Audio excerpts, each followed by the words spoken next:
Tokyo, Sam. Yeah. Different streets, same kind of trouble. Neon instead of rain, but it smells the same. No, these guys don't act like hoods back home. Too polite, too organized. That's what makes them spooky. Robert Stack, yeah, he was walking around like he belonged there. Funny thing is, the whole city feels calm. Trains running on time, people are polite. Meanwhile, somebody's getting tossed off a rooftop.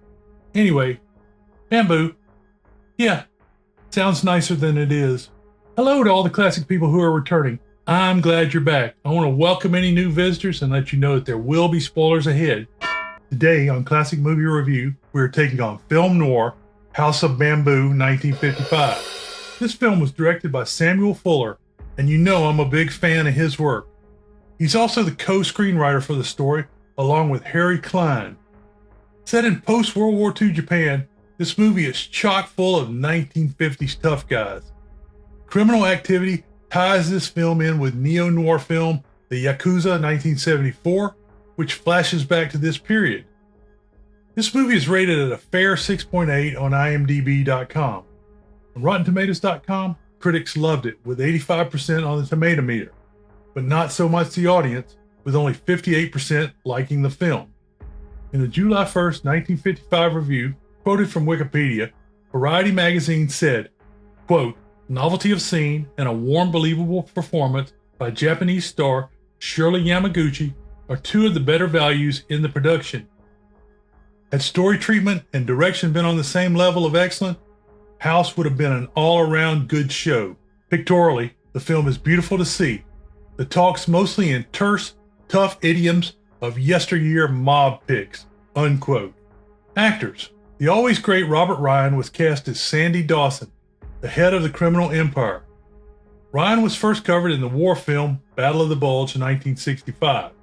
We have covered him in film noirs The Setup 1949, The Woman on Pier 13 1949, The Racket 1951, and the great war film Men in War 1957. My favorite gruff uncle from the High Chaparral from 1967 to 71, Cameron Mitchell, played Gangster Griff. Mitchell was first covered in the very good war film Command Decision 1948. Sessua Hayakawa played Inspector Kito. Hayakawa, who played the Japanese commander in The Bridge on the River Kwai 1957, was first covered alongside Anna May Wong in Daughter of the Dragon 1931. Hayakawa's voice was dubbed by a primary English speaker.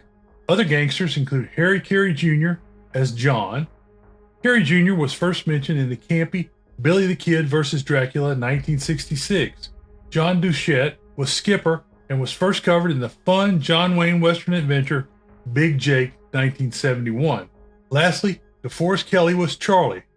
Kelly, who was covered in the very fun Night of the Lepus 1972, went on to be the great Dr. McCoy on Star Trek 1966-1969. Robert Stack played determined investigator Eddie Keener. Stack was born in Los Angeles in 1919.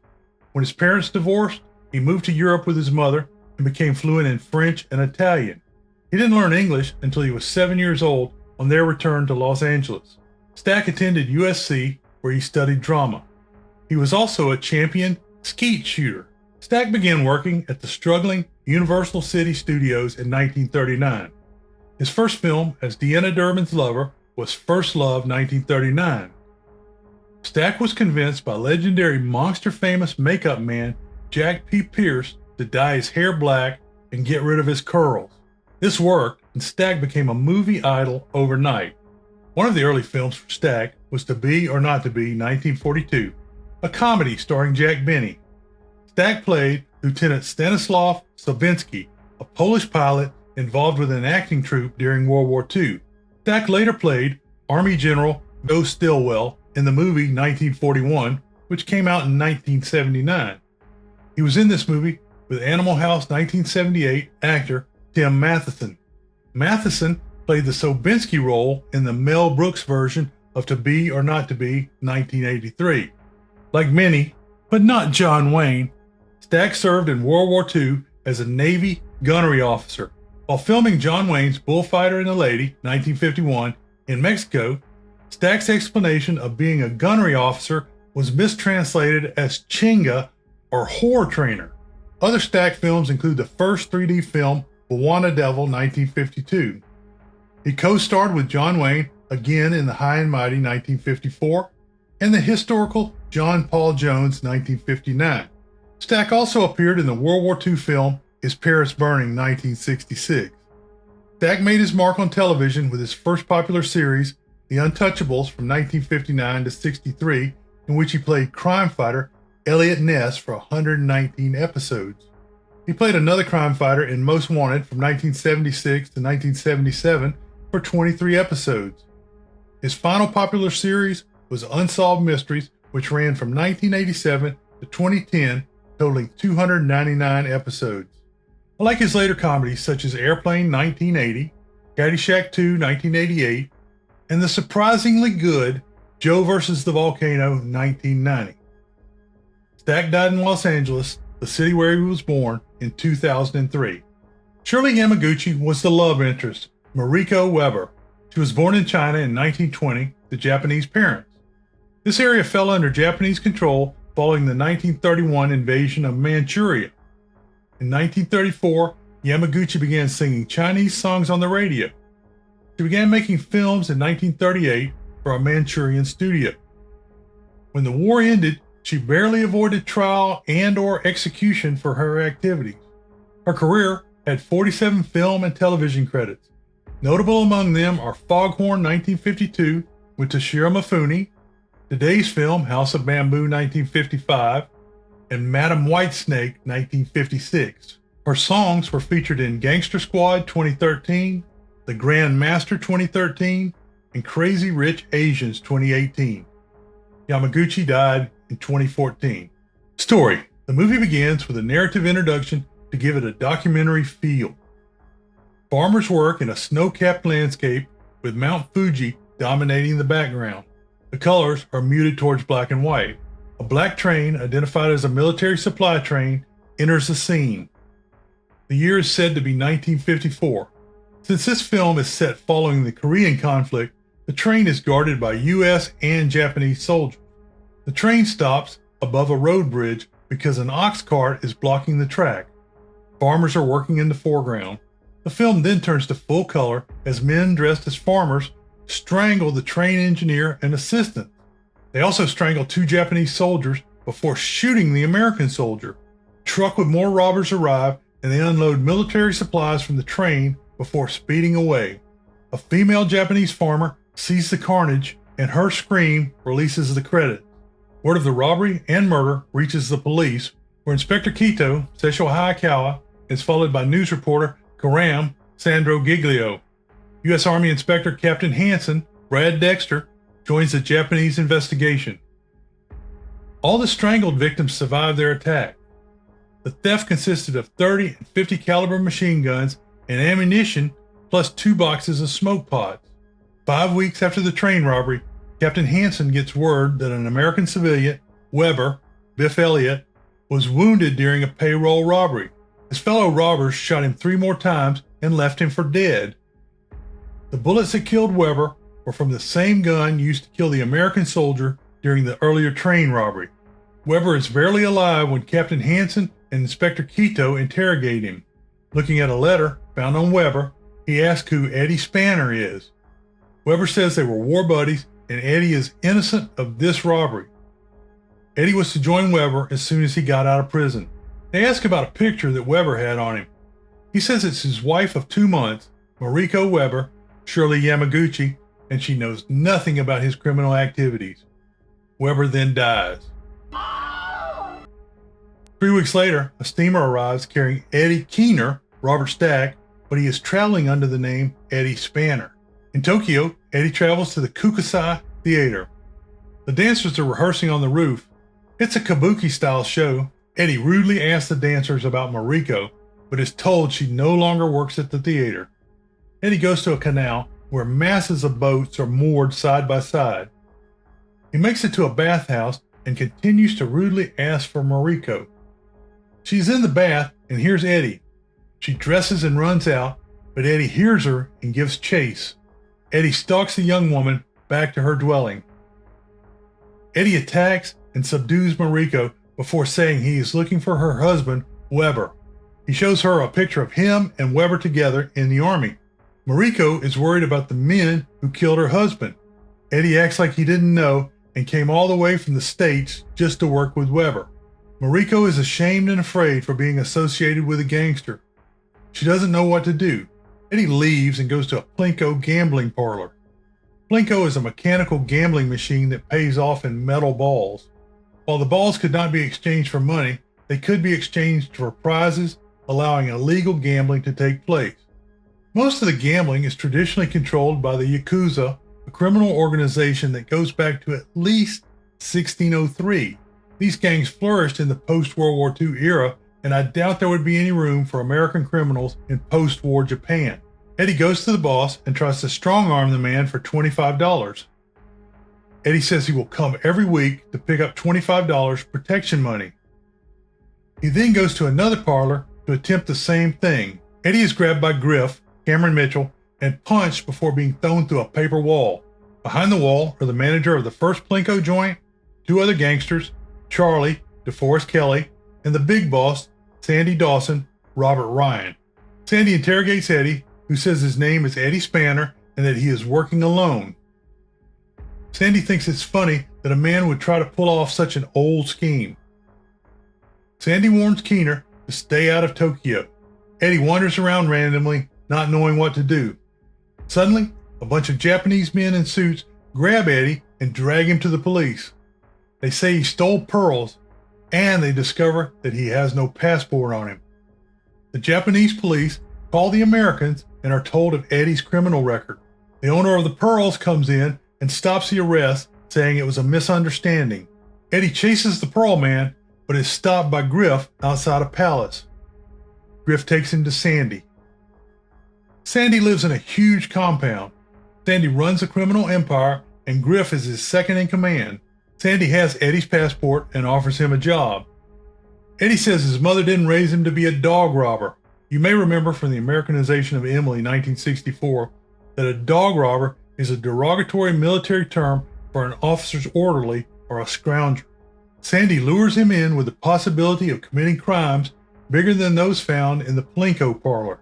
Charlie doesn't like Eddie right off the bat. Sandy is very impressed with Eddie's criminal record while he was in the military, especially a murder rap that he beat. Eddie finally understands that he was arrested so Sandy could check his criminal record. Sandy gives him money to buy a good suit and return to the compound immediately.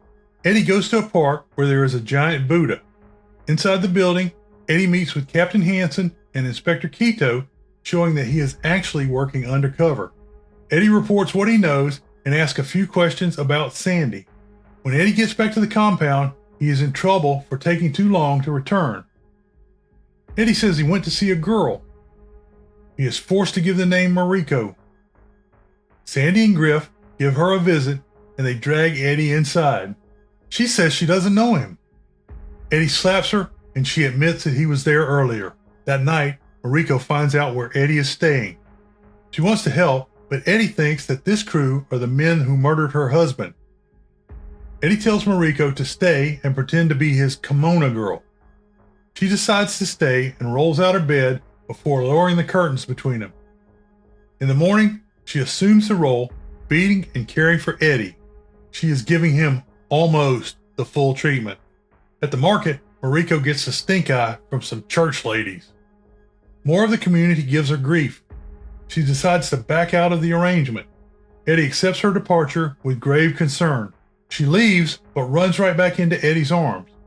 It's because Griff has come to pick Eddie up and she doesn't want to blow his scheme. Sandy has the crew assembled and he is giving a military-style briefing on the next robbery. It looks like something out of the Dirty Dozen. He has glossy photos with letters and arrows showing what they are. That's an Alice's Restaurant reference in case you missed it. They are going to rob a gravel and cement work in Tokyo Bay. Isn't that the location of the dump in Isle of Dogs 2018? Sandy says that if anyone is shot, the others will kill them to prevent the wounded person from giving information to the police if they are captured. The gang heads to the bay where they meet John, Harry Carey Jr., who issues weapons. Sandy is given a P-38, which is the gun used in the two previous murders. They travel to the island by small boat. Most of the crew unload smoke pots while the others rob the payroll guards. A couple of guards fire at the robbery. Willie, Peter Gray, gets hit and falls.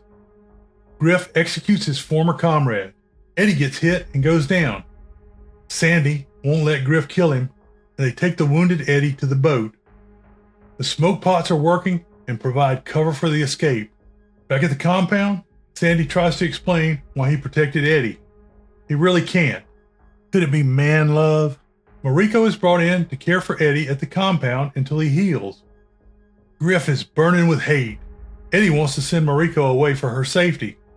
Eddie tells her that he is undercover and that the photo of him and her husband was a fake. She is shocked to find that her dead husband was a criminal. Eddie also tells her that he is a sergeant in the army. They're already in love. Charlie breaks in on the tender moment. Charlie invites the couple to a party Sandy is throwing that night. Sandy and Eddie talk about Willie, who was killed during the robbery. Sandy drops the information about Weber's shooting, but still believes that the wounded man never talked. Griff tries to put the moves on Mariko. Sandy shuts him down hard. A swinging jazz band gets the party hopping. You gotta have jazz if you want to do true film noir. Mariko is upset after hearing about her husband's murder, but she and Eddie talk about what first attracted them to each other. After Eddie is healed, Sandy outlines another job. This time, they plan to knock off an armored bus. Griff doesn't have a role in the new operation. Sandy says that Griff has battle fatigue. Griff is hot about Eddie taking his place. Eddie sneaks the robbery plans to Captain Hansen via Mariko. She is more worried about Eddie than about herself. In most film noirs, that'd be a death sentence. Mariko calls Hansen from a payphone. She goes to a hotel to meet Hansen, but Charlie is drinking in the hotel bar and sees her enter. She delivers the message to Hansen. Charlie sees Mariko leaving, followed closely by Hansen. Back at the compound, Sandy calls Mariko over for a talk. It seems like he is just generally concerned about her welfare, but soon snaps about Charlie seeing her at the hotel with another man. He thinks Mariko is two-timing Eddie, and that's why Eddie is acting weird. They never make the connection that Eddie is undercover. The gang members head to their assigned positions for the robbery. Meanwhile, at the Japanese police headquarters, news reporter Cram has sniffed out that the police are tracking the robbery. He's been the rat all along and rushes to get the word to Sandy. Eddie makes contact with Hansen and Inspector Quito on the street. Grim gets the information to Sandy, who is in the red follow bus. He plays music over the bus's loudspeakers to let the gang know something is wrong and that they should pull out. Sandy goes directly to where Griff is taking a bath. Sandy fills him with lead without a single word. He then tells the dying, or maybe already dead Griff, that he ratted them out because he had no control over himself. When Sandy gets back to the compound, Grim is waiting to see him. They begin talking about the informer, but each man is talking about somebody else. Finally, Grim says Eddie was the informer and he works for Army Intelligence. Grim says he saw Eddie on the street talking to the two cops. Sandy is crushed by his misjudgment. He goes into the billiard room where Eddie and the remaining gang members are waiting. After a long silence, Sandy begins talking about the rat, then tells everyone that Griff was the rat. Sandy puts a previously planned Pearl robbery into action and takes Charlie and Eddie with him. John arms the three gangsters outside the office. They meet with the manager and pretend to be interested in buying pearls. Sandy and Charlie knock out the two men in the office. They begin packing the pearls, but Sandy tells Charlie to put his gun on Eddie. Sandy calls the Japanese police to report the robbery. He tells the dispatcher that the robber will fire on sight. The police head towards the robbery. If Sandy can get the police to shoot Eddie, he thinks he can't be blamed for the killing. Charlie knocks Eddie out. He then leans him against the counter and loads him with jewels. However, Eddie falls over. The police arrive and gun down Charlie through the paper wall. Sandy escapes upstairs. Never run upstairs. You'll end up trapped on the roof. Sandy ends up at the rooftop playground of Matsuya department store. There are families and cops everywhere. A cop fires at Sandy as he climbs higher up the building. There's a rotating ride that wobbles up and down. Sandy kills a couple of cops before Eddie arrives to save the day. Eddie has the cops turn the ride on, trying to expose where Sandy is hiding. It's a pretty well filmed gunfight. I guess Fuller had seen a few by this time. Eddie climbs up the back stairs and guns down Sandy as the criminal turns towards him, leaving the dead man going round and round on the ride. A path to nowhere. In a long shot, Eddie, now back in uniform, and Mariko head towards a temple. I guess they lived happily ever after. Conclusion. This movie is basically a remake of the film noir The Street with No Name 1948, also co-written by Harry Klein. The Street with No Name 1948 starred Richard Widmark and Mark Stevens, who was covered in Between Midnight and Dawn 1950. For a color film, this movie had a tiny budget of $1.38 million. The Binger returns from this film essentially ended Fuller's time as a major director and launched his independent movie phase. House of Bamboo 1955 is often erroneously stated to be the first major U.S. studio film in Japan. However, it seems the first was Humphrey Bogart's Santana Pictures Corporation film Tokyo Joe 1949 or film noir Tokyo File 212 1951. In director Steven Spielberg's 1941 from 1979, Robert Stack played General Stilwell and Sam Fuller played the Interceptor Commander. Fuller was a major influence on Spielberg and other contemporary directors. In Spielberg's Minority Report 2002, House of Bamboo 1955 is being projected onto a wall in one of the apartment scenes. While it was not well received in Japan, Fuller was very proud of House of Bamboo 1955. He allowed the interracial love affair to proceed without a contrived, tragic ending. Fuller's genius as a filmmaker was evident in the film's opening sequence. He explained that he began with white on white with Mount Fuji in the background. He slowly added the black train, making the entire scene feel cold. World famous short summary: Gang boss is too fond of a new hire. Thank you for taking the time to listen. If you want more, be sure to subscribe, hit the like, and ring the bell. It really helps the show get found. Beware the Moors. In a second, some boxes will pop up here. One is a movie review recommendation, the other is a recommended playlist.